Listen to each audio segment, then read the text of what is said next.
झालेले, पराभूत झालेले सगळे आणि इथं समोर बसलेले माझे सगळे रणजितदादांचे लाडके कार्यकर्ते, तुमच्याकडनं मला एक शब्द हवाय.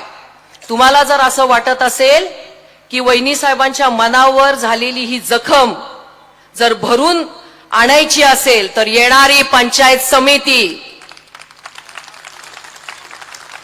जिल्हा परिषद एकजुटीनं एकमेकांच्या सहकार्यातनं कुठल्याही प्रकारचे मनामध्ये हेवे दावे न ठेवता, रुसवे फुगवे न ठेवता, उद्दिष्ट समोर ठेवून की जिंकायचंच आहे.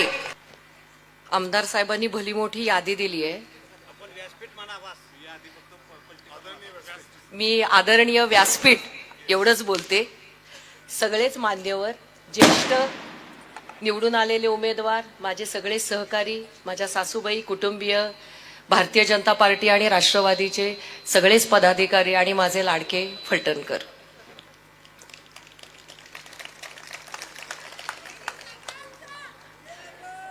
बास की आता. खरं सांगायचं म्हटलं तर प्रत्येक वेळेला मी अशी पळत असते की समोरच्याला असं वाटतं की मीच उभी आहे. आणि बरेचसे जण असं म्हणतात की खासदारकीच्या वेळेला मी जास्त पडले का, सचिन भाऊ तुमच्या वेळेला जास्त पडले का, शमशेरदादांसाठी जास्त पळाले का, इथं उपस्थित असलेल्या माझ्या सगळ्या नगरसेवकांसाठी पळाले. तुमच्या काय म्हणताय, सगळ्यांसाठीच पळत असते. कसं आहे, मला जे काम दिले दादांनी ते मी करते. खरं सांगायचं म्हटलं ना तर दिवस महिनाभर, म्हणजे जेव्हा निवडणूक पुढे गेली त्यावेळेला 10-12 दिवस आता पुढे कसे करायचे, 20 दिवस वाढले. पण तुमच्या सगळ्यांच्या बरोबर पळताना पळताना पळताना कळलंच नाही की 20 दिवस आपले कसे गेले. बरोबर आहे ना. पण झालं असं की मी ज्या आपल्या उमेदवाराबरोबर दिवसभर पळायचे तो सकाळी बाहेरच पडायचा नाही. आणि तुमचे लाडके रणजितदादा मला असं म्हणायचे, अगं काय करतेस तू, सकाळचा तो बाहेर दिसतच नाही, इतकी पळवतेस का माझ्या सगळ्या उमेदवारांना. पण खरं सांगू का तुम्हाला, आता काही जरा थोडंसं मला रणजितदादांची पत्नी तुमच्या म्हणून बोलायचं आहे, पण मी ते शेवटी बोलते. आधी सर्वप्रथम मी शमशेरदादांना खूप खूप अभिनंदन करते, त्यांना पुढच्या वाटचालीसाठी खूप खूप शुभेच्छा देते. आणि ह्या तुमच्या सगळ्यांच्या समवेत आपल्या वकील साहेबांनी, निकम साहेबांनी जे जे काही आपल्याला मार्गदर्शन केलं की खऱ्या अर्थाने महिलांच्या ज्या समस्या आहेत आता त्या सगळ्या मी परत परत ऐकून दाखवणार नाही. मग ते रस्ते असतील, पाण्याच्या वेळा असतील, त्या सगळ्या दुरुस्त करण्यासाठी, त्याच्यामध्ये सुधारणा करण्यासाठी नक्कीच मी शमशेरदादांना आणि इथं उपस्थित असलेल्या सगळ्या नगरसेवकांना मदत जरूर करीन, एवढं मात्र तुम्हाला आश्वासन देते. त्याचबरोबर जे काही आमचे उमेदवार जिंकू शकले नाहीत, माझ्यासाठी ते जिंकलेलेच आहेत, त्यांचा मान सन्मान कुठेही कमी होणार नाही ह्याची जरूर मी काळजी घेईन.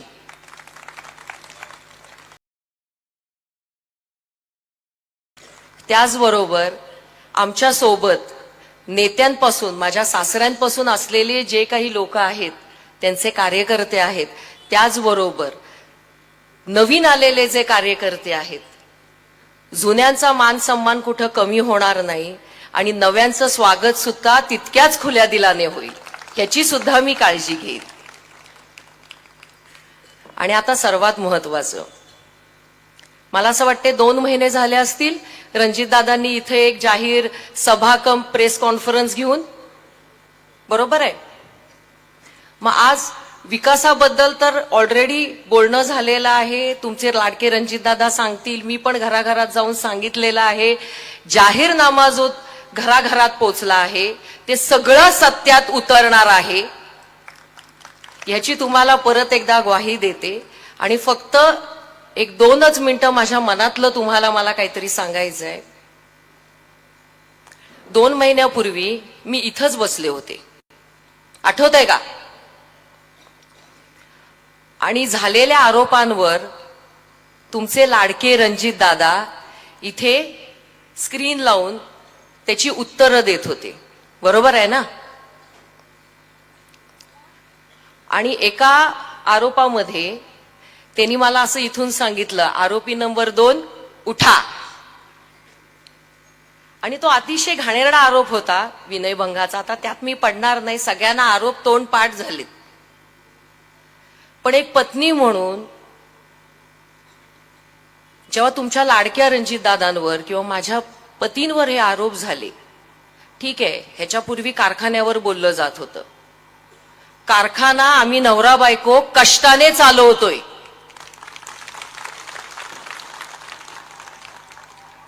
कुणाकडनं घेतलेला नाहीये तो.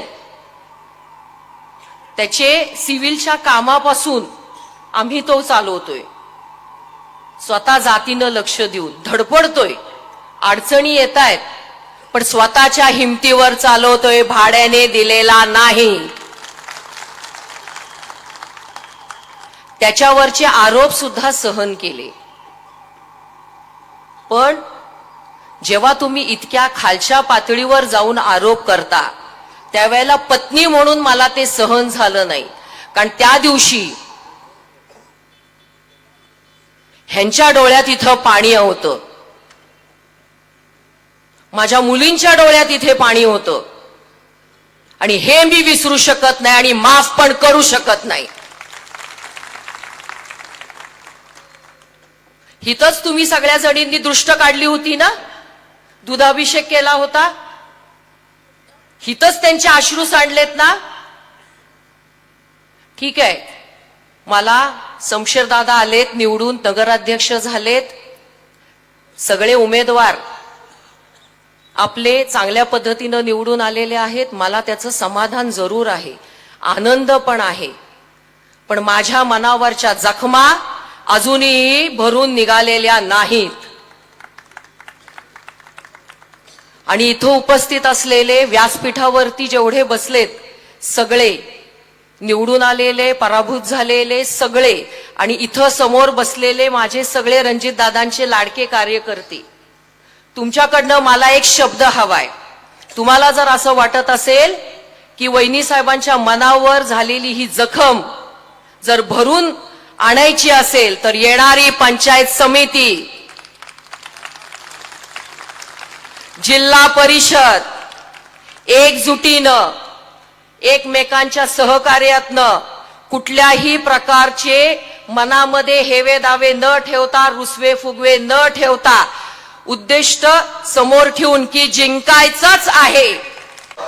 अजून जोरात आवाज कुठपर्यंत गेला पाहिजे? फलटण पर्यंत की पुण्यापर्यंत? परत एकदा घ्यायचं ना सगळं इथून पुढच्या सगळ्या सत्ता ताब्यात. धन्यवाद. जय हिंद, जय महाराष्ट्र.